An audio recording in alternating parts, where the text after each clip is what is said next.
Hello दोस्तों। तो कैसे हैं आप लोग? उम्मीद करता हूँ अच्छे होंगे। मैं भी बहुत अच्छा हूँ।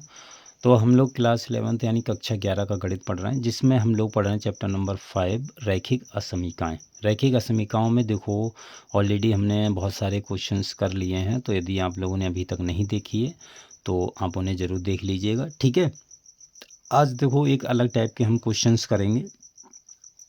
जैसे ये आपके सामने क्वेश्चन लिखा है, इसमें लिखा है 40x इज़ लेस देन 300 को हल कीजिए जब x एक पूर्णांक हो, x एक प्राकृतिक संख्या हो, x एक वास्तविक संख्या हो, ठीक है।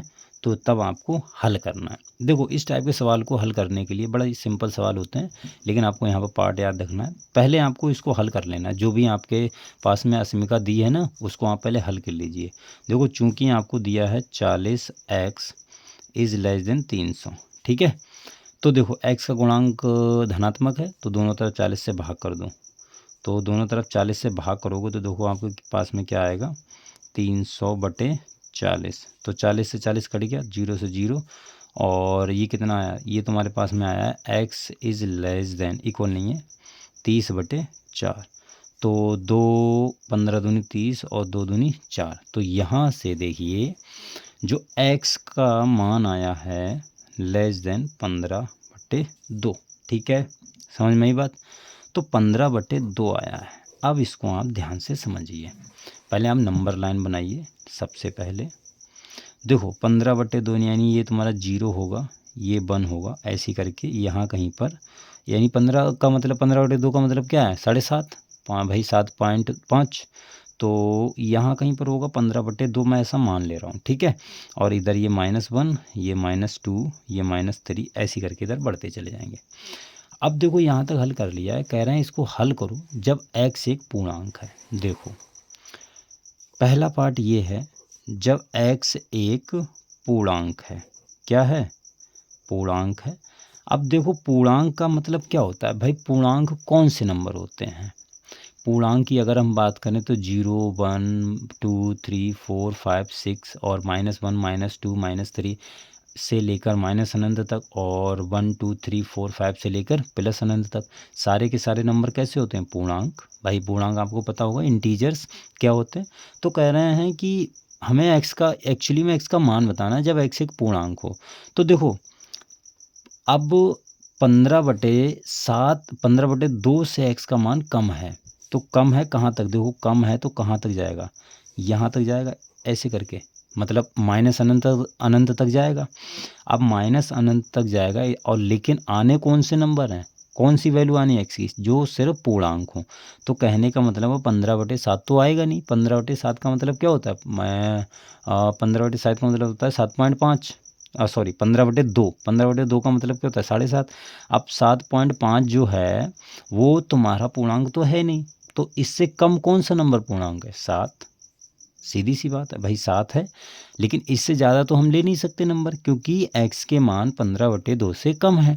अब कम है तो इसका मतलब इससे जस्ट बाद वाला पूर्णांक कौन सा होगा, 7, फिर 6, फिर 5, ऐसे करके।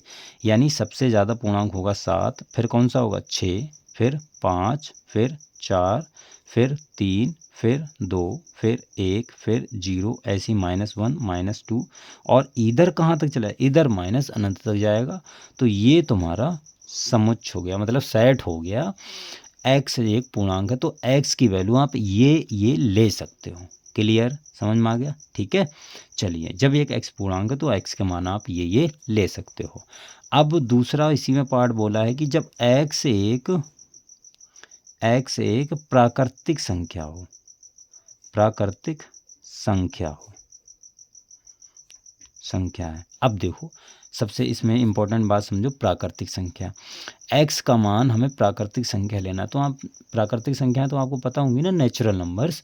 प्राकृतिक संख्याएं क्या होती हैं, प्राकृतिक संख्याएं वो होती हैं जो 1 से शुरू होती हैं और कहाँ तक जाती हैं, अनंत तक जाती हैं। कहाँ तो कौन कौन सी होंगी, 1 2 3 4, यानी 1 2 3 4 5 6 7 8 9, ऐसे कहाँ तक जाएंगी, अनंत तक। तो ऐसी सभी संख्याएं कौन सी होती हैं, प्राकृतिक। लेकिन x का मान 15/2 से कम है, तो कहाँ तक जा रहा है, माइनस अनंत तक। इसका मतलब है अगर प्राकृतिक x के मान हमें सिर्फ और सिर्फ प्राकृतिक चाहिए, तो 1 से ज़्यादा ही लेने पड़ेंगे। कहाँ तक? जहाँ तक ये गया है। भाई सबसे ज़्यादा मान कितना है? 7 ही ले सकते हैं। 7 एक प्राकृतिक संख्या है, 7 के बाद 7.5 आएगी, वो तो प्राकृतिक संख्या है नहीं और वो हमें शामिल भी नहीं करनी है। तो x के मान इसमें क्या-क्या ले सकता हूँ? जब x एक प्राकृतिक संख्या है, माइनस वाले तो आएंगे नहीं क्योंकि प्राकृतिक संख्या माइनस तो होती नहीं है। ठीक है, तो कौन-कौन से आएंगे? एक तो 1 आ जाएगा, 2 आ जाएगा, 3 आ जाएगा, 4, 5, 6, 7, 7 तक आएंगे। तो ये तुम्हारे इस केस में ये x के मान तुम ले सकते हो। ठीक है, समझ में आई बात? क्लियर हो रही है? चलो, दूसरा क्या है? दूसरा तुम्हारा है जब x एक वास्तविक संख्या है। इसको ध्यान से समझना। वास्तविक संख्या का मतलब कुछ नहीं है, जैसा हमने इंटरवल, जैसे पहले हमने इंटरवल बनाए थे ना कि x तुम्हारा लेस देन 15/2 से कम है, तो कम कहाँ तक है? माइनस अनंत तक होगा और 15/2 है।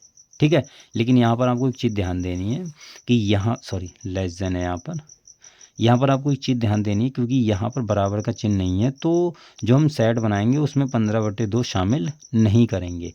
देखो, अगर यहाँ पर बराबर होता तो 15/2 शामिल कर लिया जाता जब वास्तविक संख्या होती तो। ठीक है, प्राकृतिक को पूर्णांक में वो भी शामिल नहीं करते, बराबर हो चाहे ना हो, क्योंकि हमें वहाँ पर सिर्फ प्राकृतिक को पूर्णांक की बात कर रहा है, लेकिन यहाँ पर कर रहा है वास्तविक संख्या की बात। वास्तविक संख्या तो 7.5 हो सकती है ना, मतलब होती है, हो सकती है, क्या होती है भाई? बिल्कुल होती है 7.5, लेकिन यहाँ पर चूंकि बराबर नहीं है, ये वाला चिन्ह नहीं है, इसलिए हम 15/2 को शामिल नहीं करेंगे। तो इधर से भी ओपन, इधर से तो ओपन ऑलवेज रखता है, तो x के मान यहाँ पर ये आ गया, x इसमें जा सकता है। ठीक है, x के मान ये आ सकते हैं। क्लियर, समझ में आया? तो ये हमारा क्वेश्चन हो गया। ठीक है, चलिए एक क्वेश्चन और करते हैं इसी टाइप का, फिर आपको अच्छे से क्लियर हो जाएगा। राइट, चलिए देखो, ये आपको सवाल करना है। इसमें बोला है कि x के इस समीकरण को हल कीजिए और x के मान बताइए जब x एक प्राकृतिक संख्या है। प्राकृतिक संख्या ध्यान रखिए कौन सा, यहाँ पर ध्यान देना कौन सा नंबर बोला है। तो सबसे पहले उसको उठाइए, 30x लेस देन 200। तो यहाँ से देखो 330 से भाग कर दीजिए, तो 30/30 लेस देन 200/30, तो 0 से 0 गया, 30 से 30 चला गया, तो x इज़ लेस देन 20/3। अब 20/3 है, x का मान 20/3 से छोटा है। देखो नंबर लाइन बनाओ, तो 20/3 कितना होगा? 3 छक 18 और 3 छक 18 यानी 6.6 लगभग। तो 6.6 यहाँ कहीं पर आएगा, यानी 20/3 यहाँ कहीं पर होगा। इससे हमें छोटे नंबर लेने हैं, छोटे, क्योंकि लेस देन है तो छोटे नंबर लेने, और इस नंबर को हम शामिल तो वैसे भी नहीं करेंगे। ठीक है, दोनों केस में शामिल नहीं होगा क्योंकि प्राकृतिक संख्या भी नहीं है और यहाँ पर बराबर भी नहीं है, तो शामिल तो वैसे भी नहीं होना। अब देखो, हमें प्राकृतिक संख्याएं लेनी है जब x का मान 20/3 से छोटा, तो 20/3 से छोटा कहाँ तक जाएगा? माइनस अनंत तक। लेकिन प्राकृतिक संख्या कौन सी होती हैं? जो 1 से शुरू हों। तो कौन कौन से नंबर आएंगे, क्या आप बता सकते हैं? 1 आएगा, बिल्कुल आएगा, 2, 3, 4, 5 और 6 आएगा। क्यों? क्योंकि 20/3 का मान होता है 6.6 और 6.6 हमें शामिल नहीं करना है क्योंकि वो प्राकृतिक संख्या नहीं होती, और वैसे भी शामिल नहीं होता क्योंकि यहाँ पर बराबर नहीं है। ठीक है, अगर प्राकृतिक संख्या नहीं भी होती तो भी शामिल नहीं होता, तो हम एक सेट के रूप में लिख देते। यहाँ पर देखो इंटरवल के रूप में लिख देते, लेकिन यहाँ पर हमें एक सेट के रूप में लिखना है। क्यों? क्योंकि x के मान हमें सिर्फ और सिर्फ प्राकृतिक ही लेने हैं, उनके बीच में कुछ भी और भी वैल्यू नहीं लेनी है। तो देखो, प्राकृतिक 1 से शुरू होती हैं, जाएगा तो ये अनंत तक, लेकिन 0 के बाद में कौन सा आ जाएगा? माइनस वाले, और 0 भी प्राकृतिक संख्या नहीं होती, इसलिए 0 भी शामिल नहीं होगा। तो प्राकृतिक संख्या जब होगी तो x के मान ये सिर्फ आ सकते हैं। क्लियर, समझ में आया? तो x के मान हमारे पास में ये होगा। ठीक, अब अगर दूसरा बोला है, इसी में बोला है कि x एक तुम्हारा पूर्णांक है। ठीक है, जब x तुम्हारा पूर्णांक है तो हमें x के मान कौन कौन से लेते हैं? देखो, पूर्णांक है, पूर्णांक तो 20 से अनंत तक, 20/3 से अनंत तक जा रहा है, तो अनंत तो पूर्णांक तो भाई होते हैं, 0 भी होता है, -1 भी होता है, -2 भी होता है, ऐसे कहाँ तक जाएगा? माइनस अनंत तक। लेकिन इधर कहाँ तक जाएगा? इधर तुम्हारा 6 तक जाएगा सिर्फ। ठीक है, क्योंकि पूर्णांक, इसके बाद में अगले नंबर लेने नहीं है, तो ये 5, 6। क्लियर, तो ये तुम्हारा जब एक x पूर्णांक हो गया तो ये नंबर आ गए। आई होप आपको अच्छे से क्लियर हो गया होगा।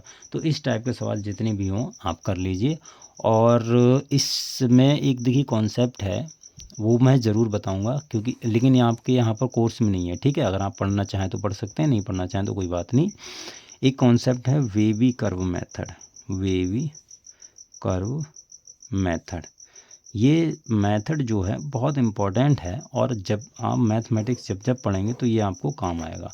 मोस्ट इम्पॉर्टेंट कॉन्सेप्ट है, ठीक है। इसको मैं बहुत डिटेल से, बहुत अच्छी तरीके से आपको करवाऊँगा, बहुत सवाल करवाऊँगा, ताकि आपको एकदम से क्लियर हो जाए कि क्या होता है, क्या नहीं होता, कैसे करके इससे हम एक्स के मान निकाल सकते हैं, ठीक है। सेम टू सेम यहाँ पर देखो इक्वेशन क्या बोलते हैं, डायरेक्ट दी हैं तुम्हें समीकरण, तो इसीलिए दिक्कत नहीं होती। अगर बड़ी बड़ी समीकरण दी होती तो उनको हमें वेवी कर्व मेथड से सॉल्व करना होता, और वेवी कर्व मेथड से सॉल्व करना बहुत ही ईजी है। आप एक बार समझ गए तो आपको कहीं पर दिक्कत नहीं होगी, ठीक है।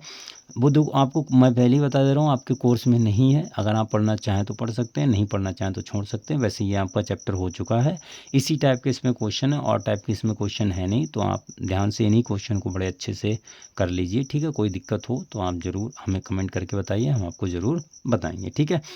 तो आज के लिए इतना रखते हैं, मिलते हैं अगली वीडियो में, तब तक के लिए बाय।